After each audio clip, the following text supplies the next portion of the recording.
Kanizere ko mumeze neza nongera mbaye ikaze no kuri Game Sport Hub. Shimira cyane abantu mwese mwamaze kwanda subscribe n'abatarayikanda, ariko mbabwira ngo iki ni cyo gihe cyiza cyo kugira ngo kande subscribe kandi like kuri no video, ujye muri comment uduhe igitekerezo cyawe maze ubundi tujye tubana mu biganiro byacu bya buri munsi. Akubwira ngo Arsenal manager Mikel Arteta and sporting director Andrea Berta will be the right to learn that Morgan Rogers is ready to leave Aston Villa for the Emirates Stadium. According to report by Team Talk, can reveal that Gunners face stiff competition. Cyase bakakubwira ngo umutoza wa Arsenal, cyase manager Arsenal Mikel Arteta ndetse na sporting director wayo Andrea Berta baraza kunezezwa cyane cyase baraza kuba bashimishijwe no kubona impamvu, bashishikajwe no kuza kubona impamvu yatuma Morgan Rogers abemerera kugera Emirates, cyane ko bizeye ko n'ubundi cyase amakuru arimo aratangaza yuko witwa Morgan Rogers n'ubundi nawe amaze cyase yiteguye kuba yava muri equipe ya Aston Villa, ni Aston Villa sorry, ngiye kwita ngo ni Bournemouth. Amakuru rero arimo agenda azamuka aratubwira ko equipe ya Arsenal ifite icyizere cyo kiribuze kubona witwa Morgan Rogers, kandi bizeye yuko witwa Morgan Rogers ari imwe muri signing nziza ishoboka bashobora kuza kuba bakora ino season, ndetse bakaba batangiye kumubara nk'umwe mu bakinnyi beza bo kongerwamo, cyane ko nka equipe yatwaye Premier League baravuga ko icyo bakina ari abakinnyi nka babiri cyangwa batatu bashobora kongeramo iyo quality, bashobora kongeramo iyo vibe yo kuza kubasubiza igikombe bagakora back to back Premier League, ndetse bakaba banatwara Champions League. So kumutoza Mikel Arteta ndetse na Andrea Berta barumva bizeye neza ko yari mumwe mu barabo bakinnyi bakeneye, cyane ko ari umukinnyi bashobora gukoresha ngo nk'umu left wing cyangwa se nka nimero 11 bakongera akamukoresha nka nimero 10, ndetse bakabumva yuko ibyo ari byo bakeneye cyane cyane mu mukinnyi umwe ushobora kuba yabiba. Akakubwira ngo nubwo bwose witwa Morgan Rogers ari umwe mu bakinnyi bazwi nk'aba attacking midfielder cyangwa se aba mediateri bakina bataka abo twita ngo ni ba nimero 10, wanahamagaye muri equipe y'igihugu of course ari kumwe na Three Lions, because abongereza babita ni Three Lions cyangwa se intare eshatu muri kino gikombe cy'isi, ndetse byitezwe yuko uyu muvandimwe bita Thomas Tuchel cyangwa se Thomas Tuchel ari buze kuba amukoresha nk'umu nimero 10 inyuma ya Jude Bellingham, awe cyane yuko we prefer yuko witwa Breches ari we yatwara ku ruhande kuruta uko yatwara Morgan Rogers. Gusa nyine ibyo ni biri muri kampa ya equipe y'igihugu n'amakuru arimo agenda asohoka nk'uko atangazwa n'ibinyamakuru bimwe na bimwe nka The Sun. So bakakubwira ngo mu ntangiriro za kuno kwezi turimo kwezi kwa gatandatu nibwo umunyamakuru wa BBC cyase bamwita Sami Mokbel yatangaje cyase yavuze ngo equipe ya Arsenal n'uwitwa Morgan Rogers bafite amahirwe menshi yo kuza kuba biyungana, cyase bafite amahirwe menshi yuko bashobora kuza gukorana. Icyo gihe bivuze avuga ngo uwitwa Morgan Rogers is open to join Arsenal ahead of next season. Ibyo yabivuze nyine avuga yuko witwa Rogers yiteguye cyase nawe ubwe yifuza arimo akora ishoboka byose kugira ngo abe yagana muri equipe ya Arsenal. Andi makuru agatangaza ko n'umugabo w'imyaka 23 umugabo umusore Nevermind yiteguye kuva muri equipe ya Aston Villa, na makuru menshi akavuga yuko ashobora kuza kuva muri equipe ya Aston Villa, ariko noneho akaba hari amakipe abiri ahabwa amahirwe. Of course ku mwanya wa mbere na equipe ya Arsenal, equipe ya Arsenal ifite amahirwe menshi yo kiribuza ko yegukana n'umusore Morgan Rogers, ndetse abahagarariye Rogers uri kuvuga kampu yiwe irimo aba agent be n'abashinzwe kumushakira isoko, bo bakaba bavuga yuko nta yindi equipe yo mu Bwongereza bifuza kuba bajya, bakavuga ngo if it's not Arsenal, nimba atari Arsenal igomba kuba ari equipe iri hanze y'Ubwongereza cyangwa se equipe itari mu Bwongereza. Akongera bakavuga ngo nimba bidakunze ko dukora move kugira ngo tugire indi equipe yo mu Bwongereza dukinamo, ikiza nuko twaguma muri Aston Villa indi season imwe kugira ngo noneho sezitaha tubone uko tuza kugenda.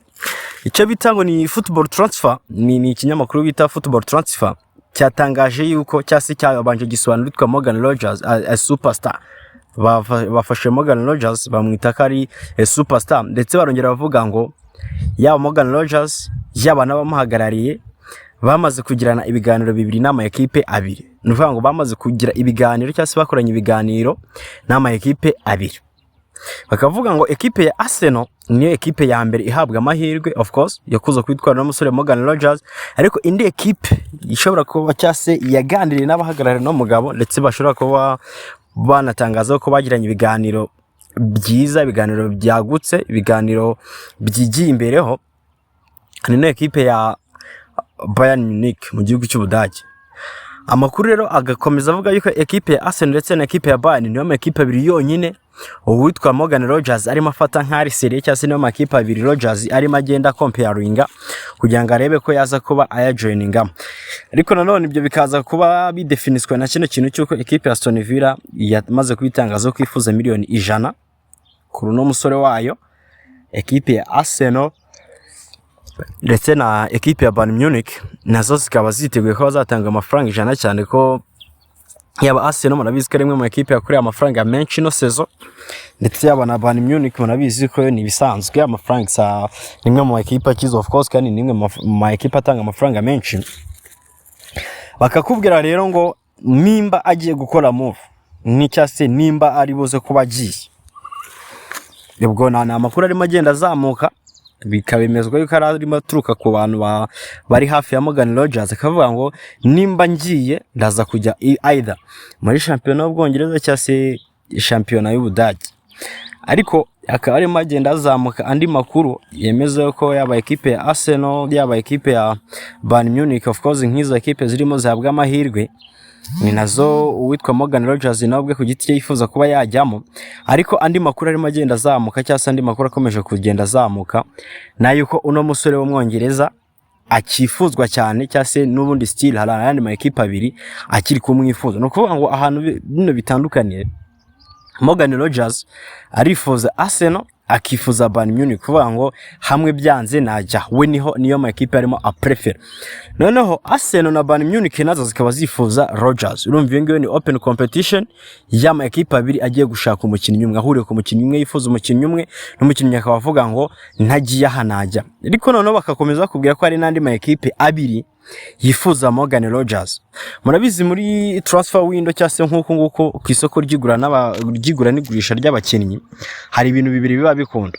Either umukinnyi ashobora guhitamo ekipe akanapusa kugira ngo asohoka joining ekipe, ariko nanone ama ekipe yombi ubwayo ashobora gukora yakorana ibiganiro bakanumvikana amafaranga of course, noneho ekipe ikaza gutanga wa mukinnyi n'umukinnyi nakaza kuba facilitate yasa akaza koroherezwa gufata umwanzuro wenda nibyo abona bigiye kwisumbira ari buze kubana. Amakuru rero agakomeza tubwira yuko ekipe ya Chelsea, ekipe ya Manchester City zose zikifuza uno musore wa Aston Villa bita Morgan Rogers. Amakuru agakomeza tubwira yuko uwitwa Morgan Rogers by'amabura burize cyase hari ikintu mu Kinyarwanda twita ngo na amabura kindi. Na makuru yarimo agenda azamuka niyo bita SPN irimo iratubwira avuga ngo kuri Morgan Rogers avuga ko cyase yifuza ko atekereza yuko mu gihe Arsenal na Bayern Munich byaba bidakunze ya prefera noneho Manchester City nk'ekipe yabayemo. Urabizi ko Morgan Rogers yakuriye muri academy ya Man City akaba yasubirayo. Nukuvuga ngo ukuntu ibintu bimeze uko amakuru arimo bitubwira ekipe ya Arsenal niyo ya mbere ihabwa amahirwe ko yatwara Morgan Rogers. Ekipe ya Bayern Munich ikaza ari ya kabiri. Ekipe ya gatatu ikaba Man City. Ariko Rogers ku giti cyiwewe ntago arimo prefera Man City, we agarukira kuri kabiri. Ahubwo abahagarariye Morgan Rogers nibo barimo batekereza yuko bashobora kuba bamureka akajyamo. Ekipe ya Chelsea rero bigendanye nuko irimo irubaka projet nshyashya, none ekipe ikiri of course iyo ufite umutoza mushyashya ukeneye kumuhereza abakinnyi ba karite ya mbere ku buryo uzanamutuma nawe ibintu bihambaye bihwanye n'ubushobozi nyine uba wamubakiye muri squad yiwe. Kandi witwa Morgan Rogers nk'umuntu abiprovinze ibitego 14 na assist 12 nimba byibutse neza sezishize. Umukinnyi ushobora gukina neza ku ruhande rw'ibumoso agakora ibitego agatanga ama assist akabitsinda nawe ubwe, wamukinisha nka nimero 10 agakora ibitego agatanga nawe ama assist. So n'umukinnyi mwiza nyine ugomba kwifuza iyo uri ekipe nziza ishaka no kwaka ibintu byiza. Ekipe ya Chelsea rero na Xabi Alonso barakifuza no musore kandi baraza kugerageza ibishoboka byose bapushinga nko kamakuru arimo agenda bivuga.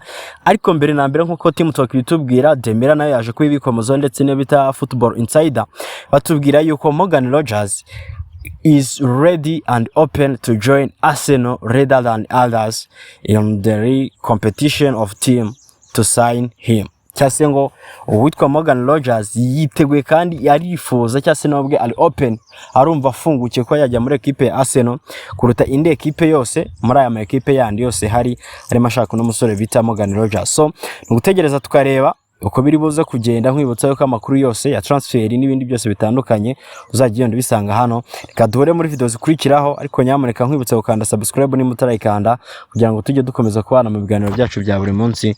Ciao ciao.